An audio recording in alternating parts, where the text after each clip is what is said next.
News centre में आपका इस्तकबाल है। मैं हूं आपके साथ अतिया मुजीब। रोजाना इस प्रोग्राम के जरिए बड़ी खबरों के साथ आपको रूबरू करवाते हैं और आज क्या कुछ दिन भर खास रहा है उस हवाले से भी आपको अपडेट करेंगे। इसके अलावा 10 बड़ी खबरों की तरफ भी जो है आपको ले चलेंगे, उस हवाले से भी आपको बताएंगे। सबसे पहले रुख करेंगे आज दिन भर कौन सी बड़ी खबरें रहने वाली है, जहां पर सबसे पहली खबर अमेरिकी नायब सदर जो है हिंदुस्तान का दौरा कर सकते हैं। दौरा कब रहने वाला है इस हवाले से भी आपको अपडेट करेंगे। ये पहली खबर है। और दूसरी खबर, हंदवाड़ा में जो लोलाब कॉलेज की बस जो है हादसे का शिकार हो गई और इस बीच जो है सरकार की तरफ से एक ऐलान भी किया गया। क्या कुछ ऐलान किया है वो भी आप तक पहुंचाने की कोशिश करेंगे। इसके अलावा हिज़्ब इख्तिलाफ सुनील शर्मा ने नेशनल कॉन्फ्रेंस पर कई इल्जाम लगाए। क्या कुछ इल्जाम लगाए हैं उस हवाले से भी आपको जानकारी देंगे। इसके अलावा अगली खबर, जहां पर नेशनल कॉन्फ्रेंस की तरफ से भी जवाब दिया गया। उन्होंने कहा कि सुनील शर्मा अपोजिशन लीडर की हैसियत से नाकाम हुए हैं।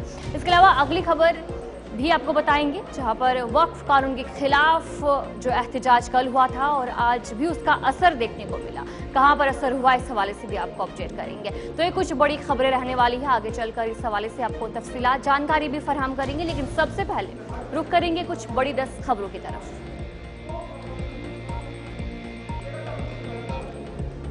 हंदवाड़ा में कॉलेज बस हादसे का शिकार, 2 तुलबा जाँ बहक। वजीर आला उमर अब्दुल्ला ने किया दुख का इजहार। कायद हिज़्ब इख्तिलाफ सुनील शर्मा ने नेशनल कॉन्फ्रेंस पर लगाया इल्जाम। कहा एनसी हुकूमत की गलतियों की वजह से उनके वर्कर्स मारे गए। सुनील शर्मा अपोजिशन लीडर की हैसियत से नाकाम हुए हैं। तनवीर सादिक खबर। कश्मीर में ज़लज़ले के हल्के से झटके हुए महसूस, कोई जानी नुकसान की इत्तला नहीं। किश्तवाड़ में 3 मिलिटेंट हलाक, मिलिटेंटों में एक आला कमांडर भी शामिल। नागपुर की एल्यूमिनियम फैक्ट्री में खौफनाक धमाका, 5 अफराद हलाक। वक्फ कानून के खिलाफ एहतजाज के दौरान तशद्दुद, मुर्शिदाबाद में 110 से जायद गिरफ्तार। इंटरनेट बंद, दफा 144 नाफिज। आगरा में करनी सेना का इजलास, राणा संगा की जयंती पर सिक्योरिटी हाई अलर्ट, 4000 जवान तैनात।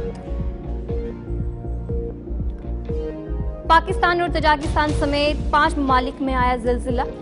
टोंगा में जिलजिले की शिद्दत 6.5 दर्ज। ओमान में ईरान से बराह रास्त मुज़ाकरत करेगी, अमेरिका का ऐलान। तो चलिए थी कुछ बड़ी 10 खबरें। अब दीगर खबरों की तरफ भी रुख करेंगे। शुरुआत करेंगे जहां पर अमेरिका के नायब सदर हिंदुस्तान आ सकते हैं, हिंदुस्तान का दौरा वो कर सकते हैं और इस बीच क्या कुछ खास रहेगा, किनसे मुलाकात होगी, क्या कुछ दौरा रहने वाला है, उस हवाले से आपको बताएंगे। जहां पर इंडो पैसिफिक सिक्योरिटी पर जो मुज़ाकरात है वो किए जाएंगे और इस बीच वज़ीर आज़म नरेंद्र मोदी से भी मुलाकात की जा सकती है। ट्रंप की टैरिफ पॉलिसी के दौरान एक अहम दौरा माना जा रहा है। अमेरिकी नायब सदर जो है हिंदुस्तान का दौरा कर सकते हैं और भी कई ऐसे अहम मामले हैं जिन पर तबादला ख्याल किया जा सकता है।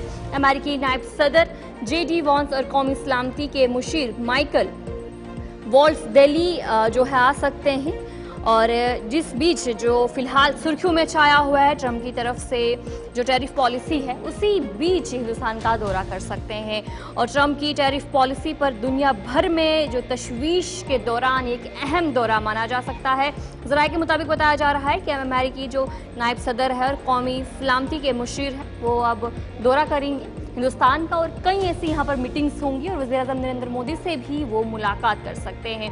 वॉन्स का दौरा मुमकिन तौर पर एक निजी सफर से ज्यादा होगा, हालांकि इसे सरकारी हैसियत होगी, यानी कि सरकारी हैसियत से वो यहाँ पर दौरा कर सकते हैं।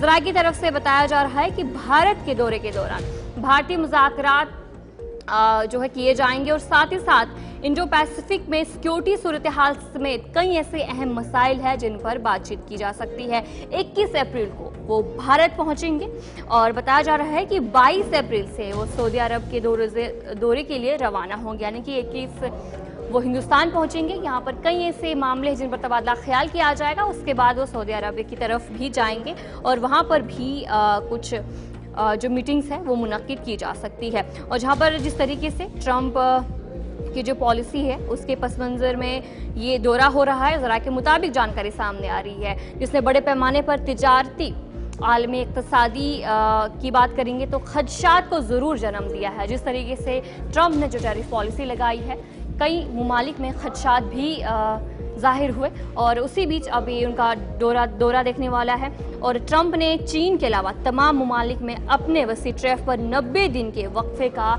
ऐलान किया है और 21 अप्रैल को अब ये दौरा कर सकते हैं, अमेरिकी नायब सदर दौरा कर सकते हैं। और इस बीच कई ऐसे मामलात हैं, कई ऐसे मुद्दे हैं जिन पर बातचीत की जाएगी और इंडो पैसिफिक सिक्योरिटी पर भी बातचीत होगी। और इसके अलावा वज़ीर-ए-आज़म नरेंद्र मोदी से भी अलग मुलाकात उनकी तरफ से की जाएगी।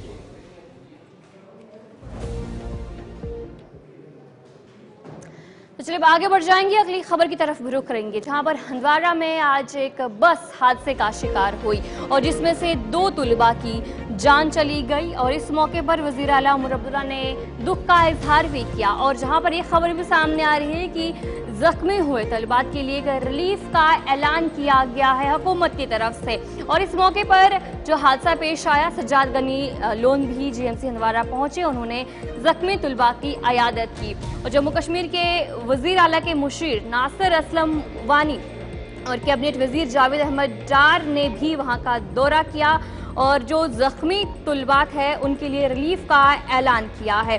और जितने जो 2 तुलबा है जिनकी मौत वाक़या हुई, उनके लिए 1-1 लाख और शदीद जख्मियों के लिए 50,000, जबकि दीगर जख्मियों के लिए 25,000 रिलीफ देने का ऐलान किया है हुकूमत की तरफ से। आज ये का जो दिलदोज सड़क हादसा है वो पेश आया, जहां पर एक कॉलेज की बस जब पिकनिक जा रही थी और बीच में ही हादसे का शिकार हो जाती है और जिस बीच काफ़ी अफरा तफरी हो जाती है। मकामी लोग वहां पर पहुंचते हैं और टीमें भी वहां पर पहुंचती है और जो स्टूडेंट्स थे, तुलबा थे, उन्हें जल्द से जल्द हॉस्पिटल लिया जाता है। और जिस बीच 2 तुलबा की जान चली गई और दीगर जख्मी बताए जा रहे हैं। और हंदवाड़ा के करीब ये अफसोसनाक हादसा पेश आया और जहां पर 2 तुलबा की जान चली गई है। और जब ये हादसा पेश आया उसके बाद जो डीसी है आयुषी सूदन, वो भी अस्पताल पहुंची, उन्होंने भी बातचीत की और इस बीच सरकार की तरफ से, हुकूमत की तरफ से एक बड़ा ऐलान भी किया गया है।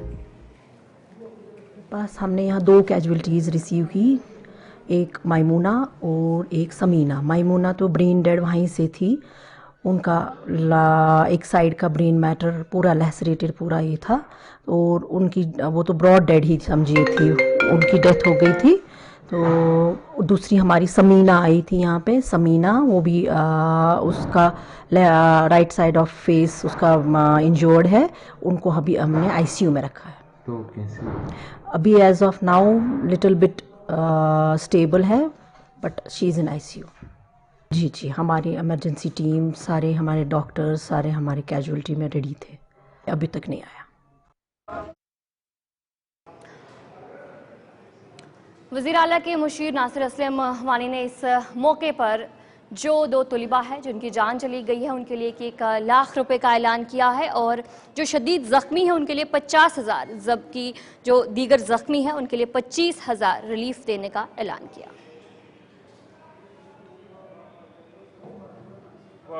एक बदकिस्मती से एक बुरा हादसा हुआ जिसमें ये सब जख्मी हुई, 2 बच्चों की जानें ज़ाया हो गई। एक बहुत सीरियस है जिसको मैं अभी वहाँ देख के आया हूँ SMHS में, उसका इलाज चल रहा है, अल्लाह करेगा उसको जल्दी शफा मिलेगी। फिर मैं और जावेद साहब, मिनिस्टर साहब, चीफ मिनिस्टर साहब ने हिदायत की तो हम यहाँ भी इनको देखने आए। इनका इलाज ठीक चल रहा है। चीफ मिनिस्टर साहब की हिदायत थी कि इनको बेहतर हेल्थ केयर मिल सके, उसकी हमने इंश्योर किया है कि कहीं कोई कोताही ना रहे। और यहाँ एडमिनिस्ट्रेशन ने, हमारे DC साहिबान ने, बाकी मेडिकल जो यहाँ जो हमारा अमला है, डॉक्टर साहिबान हैं यहाँ के जितने भी, उनने बड़ी मेहनत की है और मुझे लगता है सब कुछ। तो आज ये उस पर भी मैं आ रहा हूँ कि इनको सबसे पहले तो जानें बचनी चाहिए, वो बहुत ज़रूरी है। जो जानें हमसे जुदा हो गई हैं, जो नुकसान हुआ है, उन दोनों के लिए अभी तो जो गुजरी है 1-1 लाख रुपए एडिशनल चीफ मिनिस्टर साहब ने अपने रिलीफ फंड से जो है वागुजार किया है। जो सीवियर जख्मी हुए हैं पेशेंट्स, उनके लिए 50-50 हज़ार का उनने जो है अपने CM फंड से रकम वागुजार की और जितने बाकी जख्मी हैं उनको 25-25 हज़ार का रिलीफ फिलहाल। इसमें बहुत कुछ करने की ज़रूरत है। यहाँ सबसे पहले जो हमारा मेडिकल कॉलेज हुआ है उसको कहीं जो है आइडेंटिफाई करके जो ज़मीन है वहाँ काम जल्द अज जल्द शुरू करना पड़ेगा। यहाँ हॉस्पिटल की जो हालात है उसको ठीक करना पड़ेगा। मैंने अभी डीसी साहिबा से भी बात की, कुछ चीज़ें हैं जहाँ थोड़ी बहुत कोताही रही है जिसको हम भी दूर करने की कोशिश कर रहे हैं। ये आज की बात नहीं है, बड़ी देरों से चल रही है। खासकर कुपवारा ज़िले में हमको ओवरऑल हेल्थ सेक्टर को काफ़ी आगे लेने की ज़रूरत है। मेरे लिए तो ये एक ज़ाती हादसा है। मेरे जो गुजर गई हैं बच्चियाँ वो मेरी हमसाया हैं, जो जख्मी हुए हैं सब मेरे घर के आसपास रहने वाली हैं। मेरे तो घर की बच्चियाँ हैं। मेरे लिए तो ये ज़ाती नुकसान है। वो एक तरफ रख के ओवरऑल हमने देखना है कि यहाँ मेडिकल फैसिलिटीज़ ऐसी हों कि आइंदा कहीं हमको रेफर करने की भी ज़रूरत ना पड़े। उस लेवल तक लाना ही है किसी सूरत में मेडिकल निज़ाम। पीपल्स कॉन्फ्रेंस के चेयरमैन और एमएलए हंदवारा ने भी गवर्नमेंट मेडिकल कॉलेज हंदवारा का दौरा किया और जो जख्मी तलबा थे उनकी आदत की। इस मौके पर उन्हें डॉक्टर को हिदायत दी कि जख्मियों को बेहतरीन तिबी सहूलियात फराहम किए जाए।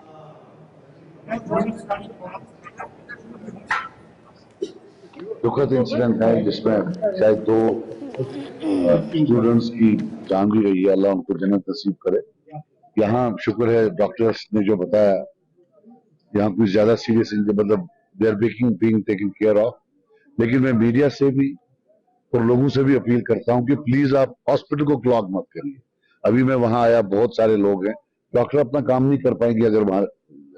आप अपने मीडिया के थ्रू भी लोगों को बोलिए कि हॉस्पिटल को क्लॉग ना करे, ताकि डॉक्टर जो हैं वो अपना काम कर सके। बाकी वो सब अल्हम्दुलिल्लाह सेफ हैं। जो डॉक्टर्स ने हमें बताया वो सेफ हैं, they are taking care of. मुझे लगता है हमें, मैं खुद भी सोच रहा था अंदर आऊं या नहीं आऊं, कि इससे जो है पेशेंट्स को जो है डिस्टर्बेंस होती है। तो बस वही एक रिक्वेस्ट है, आप भी अपने जो है उससे अपील करें लोगों से कि जो सिर्फ इनके क्लोज रिलेटिव्स हैं वो आ जाएं। अदरवाइज डॉक्टर्स को भी प्रॉब्लम पड़ती है थोड़ा काम, मतलब वो फ्रीली काम नहीं कर पाते। बाकी अल्लाह करे कि जल्दी सेहतियाब हों और जो इनके पेरेंट्स हैं उनकी परेशानियों में हम बदस्तूर उनके साथ हैं। और जो 2 जिनकी जान गई है, अल्लाह ताला उनको जन्नत नसीब करे और उनके जो पेरेंट्स हैं उनके जो का खैर मकदम है। अगली खबर की तरफ रुख करेंगे जहां पर कायद हिज़्ब इख्तिलाफ सुनील शर्मा ने नेशनल कॉन्फ्रेंस पर कई इल्जाम लगाए। आज उन्होंने एक प्रेस कॉन्फ्रेंस की जहां पर उन्होंने नेशनल कॉन्फ्रेंस की सख्त तनकीद की। उन्होंने कहा कि नेशनल कॉन्फ्रेंस हुकूमत की गलतियों की वजह से उनके वर्कर्स मारे गए और उन्होंने भी कई ऐसी बातें रखी। उन्होंने कहा कि असेंबली में भी नेशनल कॉन्फ्रेंस ने जानबूझकर हंगामा किया जिसकी वजह से जो अवामी मसाइल हैं उन पर बातचीत नहीं हो पाई। सुनील शर्मा की तरफ से कहा गया कि नेशनल कॉन्फ्रेंस को इसका जवाब देना होगा। आज उन्होंने प्रेस कॉन्फ्रेंस की जिस बीच उन्होंने इन बातों का इजहार किया। उन्होंने कहा कि आपसी रंजिशों की वजह से जो उनके वर्कर्स थे वो मारे गए। इस बयान के बाद काफ़ी ज़्यादा सियासत भी छिड़ गई। नेशनल कॉन्फ्रेंस की तरफ से जवाब भी दिया गया है, लेकिन सबसे पहले आपको सुनाएंगे कि सुनील शर्मा की तरफ से क्या कुछ कहा गया। रूटीन गवर्नेंस और असेंबली का बजट सेशन, ये जम्मू कश्मीर नेशनल कॉन्फ्रेंस की गवर्नमेंट की फेलियर को उजागर करता है, लोगों के साथ धोखा उजागर करता है, लोगों के साथ फरेब जाहिर करता है, जिसका मैं बहुत अफसोस है, जिसका मैं बहुत खेद हूं। मैं कहता हूं कि इंतहा तब हुई जब इन्होंने पहली बार जम्मू कश्मीर की असेंबली के इतिहास में, हिस्ट्री में, सरकार खुद ही सदन को नहीं चलने दे रही। स्पीकर आपका और आप ही नहीं चलने दे रहे, सरकार आपकी, आप ही नहीं चलने दे रहे। ये पहली बार एक ड्रामा वक्फ अमेंडमेंट बिल के विरोध में 3 दिन इन्होंने सदन न चलने दिया। क्यों? क्योंकि वहां पे अधिकांश मैक्सिमम ऑनरेबल मेंबर्स ने बिल्स लाए थे, रेजोल्यूशन लाए थे, कॉल अटेंशन लाई थी, ताकि लोगों के इश्यू यहां पे डिस्कस न हो, हमें जवाब न देना पड़े। सरकार भागी, ये बहुत बड़ी बदकिस्मती है। जितने भी डेवलपमेंटल प्रोजेक्ट्स जम्मू कश्मीर में चल रहे हैं वो उसी गति से चलेंगे, उसी स्पीड से चलेंगे, उसी फंडिंग से चलेंगे। और इसके अतिरिक्त जितनी भी स्कीम्स, आप प्रधानमंत्री आवास योजना की बात कीजिए, किसी भी चीज की आप बात कीजिए, आप आयुष्मान भारत की बात कीजिए, किसी भी स्कीम में कोई भी प्रभाव नहीं पड़ेगा इर्रिस्पेक्टिव ऑफ एनी गवर्नमेंट।